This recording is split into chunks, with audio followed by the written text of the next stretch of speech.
Dünya жүзүн канча дин тутумун тутушат, кайсылар атап кетесизби? Дүйнөдөгү эми азыркы чоң диндер, бутпарастар бар, ичинде түрлөрү көп. Экинчиси жөөттөр бар, булардын да түрлөрү көп. Үчүнчүсү христиандар бар, булардын да түрлөрү көп. Төртүнчүсү ханна мусулман, мусулмандар да бөлүнөт. Суннит, шия, кейін сунниттер өзүнчө, шиялар дагы өзүнчө.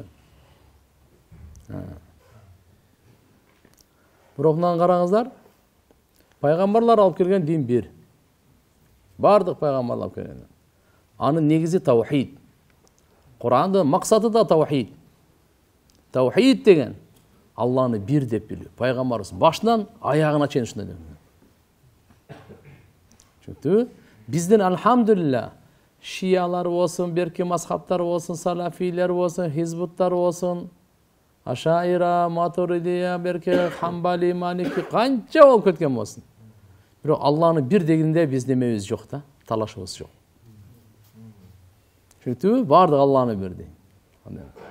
А христиандарда болсо, аларда беркилерде талаш чоң жерде. Бирөөсү Иса пайгамбарды Кудай десе, бирөө жок. Ал Кудайдын баласы дейт. Бирөөсү жок, үчөө Кудай дейт. Ушундай да булар, Кудайдын өзү. А бизде талаш кайерде келет? Пайгамбарыбыз да келет. Кээ бир фирка менен. Хазрет Али болуш керек эле дейт пайгамбарыбыз. Анын негизги биздеги талаш сахабалардан.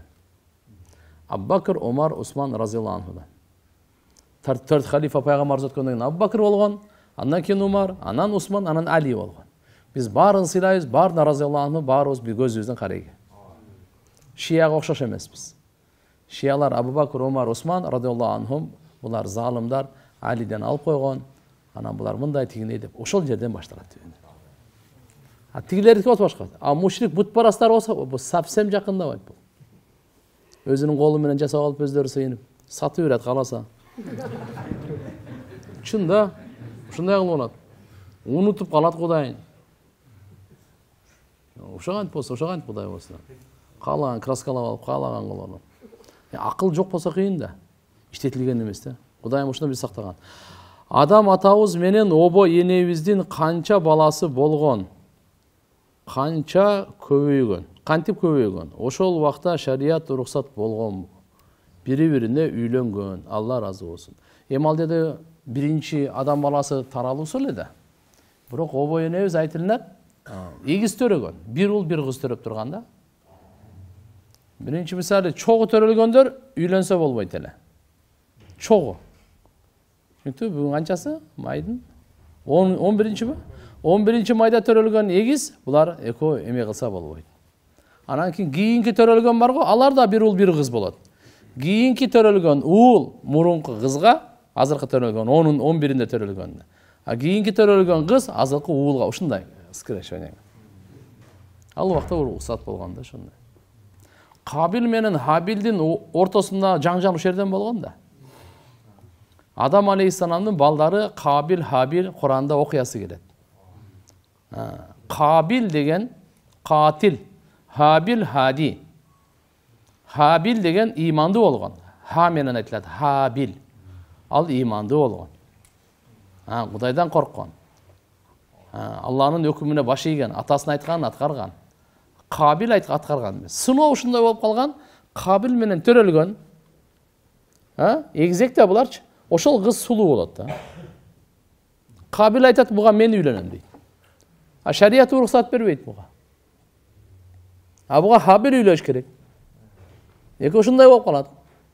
Адам алейхиссалам айтат, курбанчылык кылгыла, кимдин курбанчылык кабыл болсо ошонуку мейли дейт. Ал убакта ошо курбанчылыктардагы мындай дөңсөк алып барып эле буудай, суудай чачып кое деген.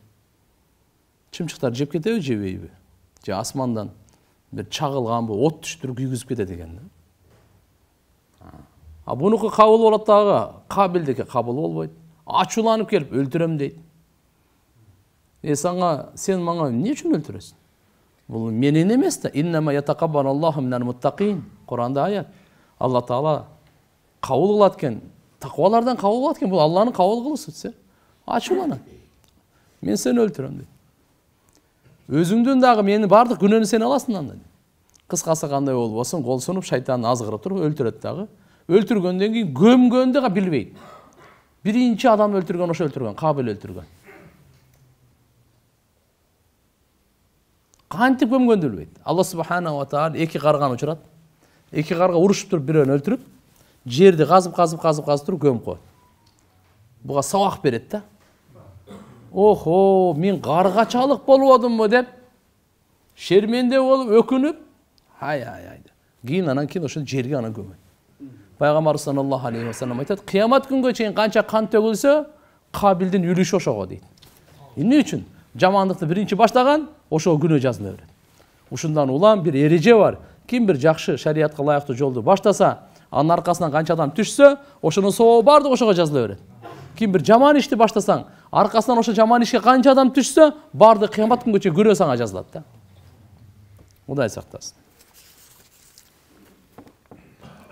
Базарларда бардык эле соода сатыктарда өтө эле үстүнө кошуп атышат, сатышат. Кээ бир жерлерде ошолорго дейби.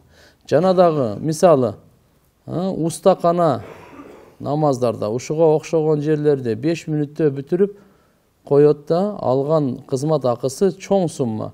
Башка адамдар ал акчаны эрте менен кечке иштеп табат. Ошолорго насаат айтып коюңузчу. Мындай туугандар, бүгүнкү доор конкуренция доору. Кыжалат болбош керек. Кымбат кылып койсо, адамдар албай деле коет. Башкасын алып кете берет. Эл алхамдулилля акылдуу сапатка барат баары. Ошондуктан бул ишке карап туруп, Алла Таала кимге рызкысы кандай берет. Албетте, зарылчылык учурда элдин муктаждыгынан пайдаланып, бааны көтөргөн тыюу. Мисалы билесиздер да, мына бизде канча Кыргызстанда тополоң болду, оорулар болду, ундарды тутуп кетип, анан көбөйтүп, дарыларды көбөйтүп, ал болбойт. Элдин ошо муктаждыгында ушундай кылса болбойт. Атак мисалы карап, мейли, стаканды мен өзү 5 сомго алгам, кааласаңыз 5 миңге сатасыз, өзүңүздүн ишиңиз ал. Сиздин мүлкүңүз болсо, үстүнө шарият айткан эмес, 1 эсе, 10 эсе, андан кийин болбойт, андай жок. Сиз мүлкүңүз кааласаңыз сатасыз, кааласаңыз бекер бересиз, кааласаңыз миллион эсе көбөйтөсүз, ал өзүңүздүн ишиңиз. Бирок адамдын зарылчылыгы жей турган муктаждык учурда, мисалы азыр мен унду 100 000 сомдон сатам бир капты, эч ким албайт мени. Бирок сатканга акың бар, сатсаң сата бер, сен унуң алтынбы, же эмне беле. Элдин баары эле башка эле унду ала берет, туурабы? Буга мисалы өзүнүн эрки. Кааласа сатат. Азыр адамдар өзүнүн кийген футболка, кепкаларын сатат. Бай канча миң сомго. Туурабы? Ачкыны бир эки тагынып туруп ушул ана. Мына ушул ачкы билесиңер, болбосо ошондой эле ачкы базарда турат. Ошондой эле ачкы бар. Бул канчага деген кымбатка сатып атат. Алла ничего алар. Сатса сата берет ал, халал эле. Баасын өзү коет да, каалашынча. Бирок мына эми эмеден муктаждыктан туура эмес пайдаланган жакшы эмес. Устаз, ким сени чакырса, не дейт я? Кабыл кылуу керек. Кабыл кылуу керек го. Эмне үчүн кээ бир алым устаздарды айылга чакырсак, же ташкил кылсак баш тартат. Көрүнүктүү адамдарды чакырса, тим эле фарз важип кылып барат. Себеби эмнеде? Номерис катуу, кечерес катуу айтса. Жок, мындай. Чакырган боюнча Сахih Бухарида риваят бар. Ким чакырбасын, чакырууну кабыл алыш керек. Үзүр болсо, үзүрүн айтып коюш керек. Мына жерде иншалла мындай үзүр болуп атат. Азыр мен мисалы бара албайм, же башка ишим бар, же башка бирөөгө убада берип койдум эле, кийин барам дегендей кылыпчы. Бирок иншалла карап туруп, үзүрү жок эле. Үзүрү жок. Чакырган жерге мүмкүнчүлүгү болуп туруп барбай койсо күнөө болот. Өзгөчө мынга чай тамак эмес, үйлөнүүгө айтат.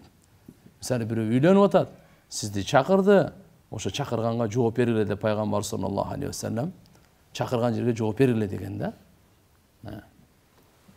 Үзүрүн айткан болсо буга кирбейт. Үзүрү болсо.